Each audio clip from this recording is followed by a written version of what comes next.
Hello, नमस्कार हमारे सभी दर्शकों को हमारे इस जीएसजी के प्रोग्राम में आपका स्वागत है। और यहाँ हम लेकर आए हैं आपके लिए नदियों से संबंधित बहुत बड़ा और बहुत ही महत्वपूर्ण चैप्टर अपवाह तंत्र, जिसमें कि आप देखेंगे यहाँ पर ये जो नदी है आपकी, ये है ब्रह्मपुत्र नदी, जो कि कहाँ से निकलती है और कहाँ जाकर गिरती है, इसकी सहायक नदियाँ कौन कौन सी हैं, इसकी संपूर्ण जानकारी हम देने वाले हैं आपको इस वीडियो के माध्यम से। हमारे इस हमारे इस चैनल स्टडी वेल 77 को आप सब्सक्राइब करें, लाइक करें एंड कमेंट करें। ये क्लास आपको कैसी लगी, हमारे इस वीडियो को ज़्यादा से ज़्यादा शेयर करें। और ये क्लास जो है हमारी बहुत ही महत्वपूर्ण है। सभी प्रतियोगी परीक्षाओं में पूछे जाने वाले प्रश्न इसमें शामिल हैं। चलिए आइए स्टार्ट करते हैं अपनी इस क्लास को और यहाँ पर चलते हैं नदियों की ओर कि ये कौन सी नदी कहाँ से निकली है और कहाँ पर जाकर मिली है, किस नदी के बीच मिली है और कहाँ पर जाकर गिरती है। चलिए स्टार्ट करते हैं अपनी इस क्लास को। ये आपकी नदी कौन सी है? ब्रह्मपुत्र नदी है। कौन सी नदी है? ब्रह्मपुत्र नदी है। ये आपकी ब्रह्मपुत्र नदी है। ब्रह्मपुत्र। यहाँ पर देख रहे हैं ये आपकी ब्रह्मपुत्र नदी है, जो कि बहुत ही महत्वपूर्ण है। और कहाँ से निकलती है, चलिए आइए देखते हैं। ब्रह्मपुत्र नदी जो है हमारे एक यहाँ पर ग्लेशियर है जिसका नाम है, ग्लेशियर का चेमायुंगडुंग ग्लेशियर है, जहाँ से ये नदी निकलती है। चेमायुंगडुंग ग्लेशियर से होकर ये नदी निकलती है। और इसके बाद ये चीन, यहाँ पर आपको देखने को मिल रहा है चीन, और चीन में इसका नाम हो जाता है सांगपो, जो कि तिब्बत और चीन, ये तिब्बत क्षेत्र में इसे सांगपो के नाम से जाना जाता है। इसे कहा जाता है सांगपो। सांगपो के नाम से जाना जाता है चीन में, और तिब्बत में से इस नदी को सांगपो के नाम से जाना जाता है। अब यहाँ पर देख रहे हैं कि सीधे यहाँ से नदी आकर यहाँ से आते हुए सीधे जा रही है आपकी यहाँ पर। और जब भारत में प्रवेश करती है तो यहाँ पर यू टर्न बनाते हुए, यू टर्न अर्थात यू की आकार की घाटी बनाते हुए सीधे भारत में प्रवेश करती है।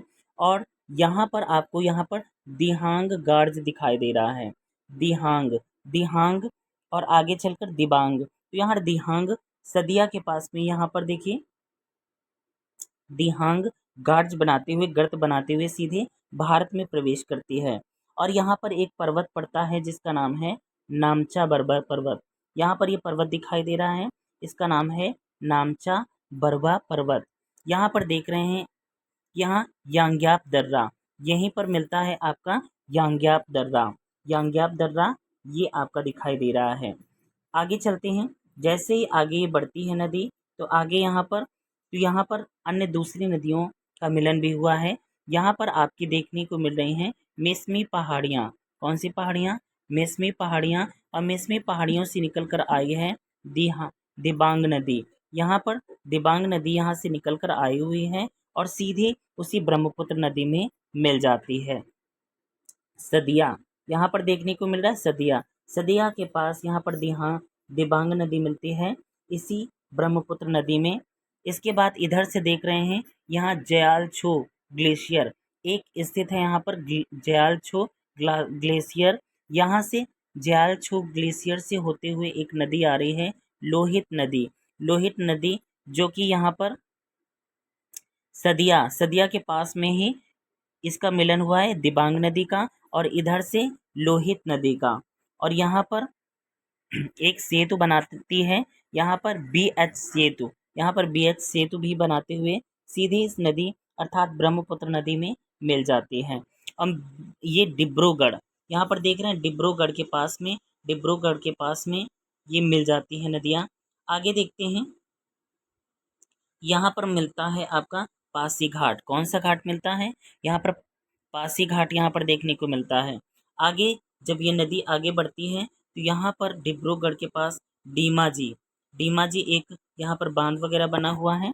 इसी बांध को पार करते हुए सीधे आगे ये एक द्वीप बनाती हुई ये नदी, ये देख रहे हैं ये माजुली द्वीप है। इसी नदी के बीच में ही माजुली द्वीप स्थित है।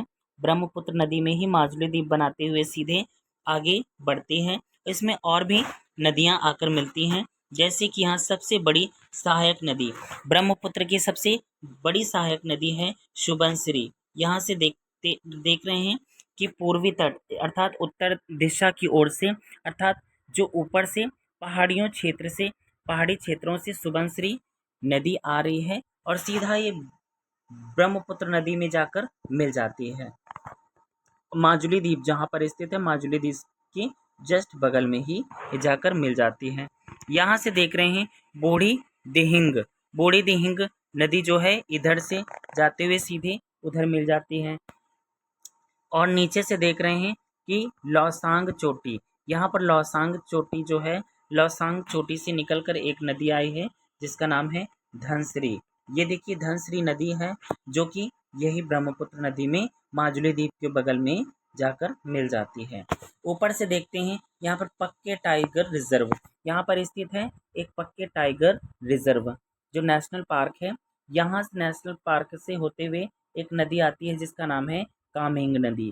कामेंग नदी जो कि उत्तर से आती है और सीधे ब्रह्मपुत्र नदी में जाकर यहाँ पर मिल जाती है।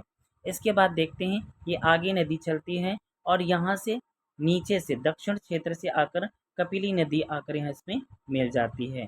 इसके बाद फिर आगे नदी चलती है, यहाँ पर एक नेशनल पार्क है मानस नेशनल पार्क। मानस नेशनल पार्क है, इसी नेशनल पार्क के जस्ट बगल से ये मानस नदी आती है और मानस नदी आने के बाद इसी ब्रह्मपुत्र नदी में मिल जाती है।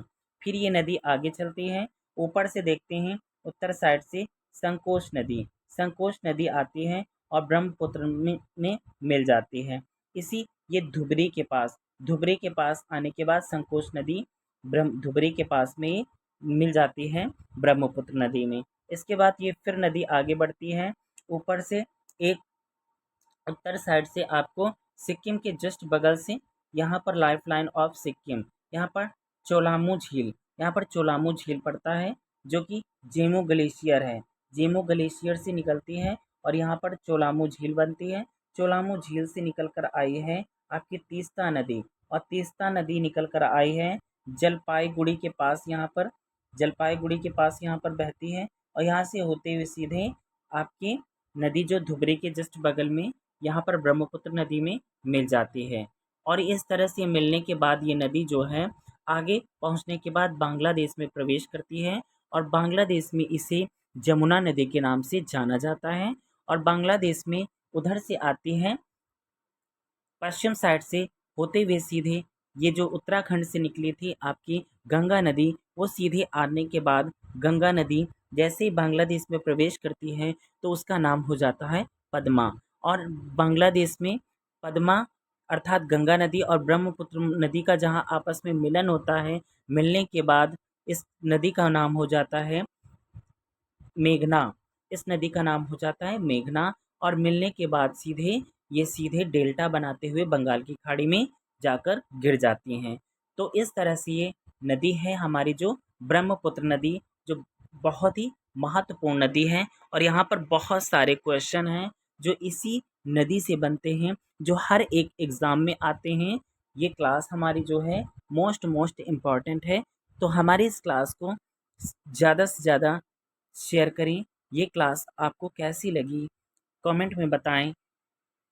ये क्लास हमारी आपको कैसी लगी। और यहाँ पर और भी दिखा रहे हैं, यहाँ से देख रहे हैं वही चिमायुंगडुंग पहाड़ियों से निकल के ये सांगपो नदी आ रही है और सीधे ये भारत में प्रवेश कर रही है।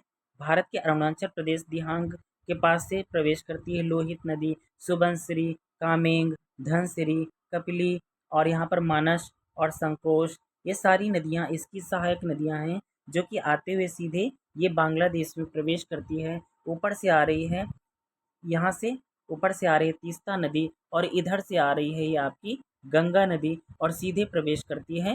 गंगा नदी का बांग्लादेश में इसे पद्मा के नाम से जाना जाता है और इसका नाम होता है जमुना। और जहाँ पर इन दोनों नदियों का मिलन होता है उसका नाम हो जाता है, यहाँ पर इसका दोनों का नाम हो जाता है मेघना। और यहाँ पर डेल्टा बनाते हुए यहाँ पर बंगाल की खाड़ी में अर्थात बंगाल की खाड़ी में जाकर गिर जाती हैं। तो यहाँ पर देखिए और यहाँ से एक बराक नदी बराक नदी निकल कर आ रही है, जो कि यहाँ पर मिल जाती है। अब इसको देख लेते हैं। ब्रह्मपुत्र नदी की अगर कुल लंबाई की बात करें तो ब्रह्मपुत्र नदी की कुल लंबाई है 2900 किलोमीटर। अगर चीन में इसकी बात करें तो 1625 किलोमीटर इसकी सीमा चीन में है। और इसके बाद भारत में इसका विस्तार 916 किलोमीटर है। और बांग्लादेश में बात करें तो बांग्लादेश में इसकी सीमा जो है वो 360 किलोमीटर है। बस ये था ब्रह्मपुत्र नदी का संपूर्ण परिचय। तो हमारी क्लास आपको कैसी लगी? हमारे इस क्लास को ज़्यादा से ज़्यादा शेयर करें, इस वीडियो को हर एक व्यक्ति तक पहुंचा दें जो कॉम्पिटिटिव लेवल के एग्ज़ाम्स की तैयारी कर रहे हैं। हर एक एग्ज़ाम में इस नदी तंत्र से एक न एक क्वेश्चन पूछे जाते हैं। तो धन्यवाद हमारे इस चैनल को, हमारे इस वीडियो को देखने के लिए। Thank you so much for watching this video.